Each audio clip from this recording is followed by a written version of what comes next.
হারাম টাকায় হজ করলে হজ হবে কিনা, এমনকি ভাইয়ের জমিও আটকে রেখে অনেকে হজ করেন, হজ হবে কিনা। হারাম টাকা যদি হজ করে তাহলে মানুষের কাছে হাজি সাজা যাবে, আল্লাহর কাছে হাজি হওয়া যাবে। আল্লাহর কাছে হাজি হতে হলে হালাল টাকা হজ করতে হবে। নবী করিম সাল্লাল্লাহু আলাইহি ওয়াসাল্লাম বলেছেন, ইন্নাল্লাহা তাইয়্যিবুন লা ইয়াকবালু ইল্লা তাইয়্যিবা, আল্লাহ পবিত্র, তিনি পবিত্র ছাড়া, হালাল ছাড়া কিছু গ্রহণ করবেন। অতএব আল্লাহর কাছে কি করতে হবে?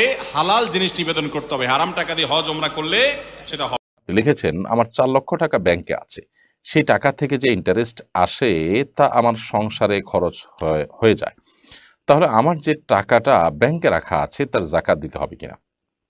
বলছিলেন সুলতানা, ব্যাংকে যে টাকাটা রাখা আছে সেখান থেকে আপনাকে জাকাত দিতে হবে পুরো বছর শেষে একবার করে।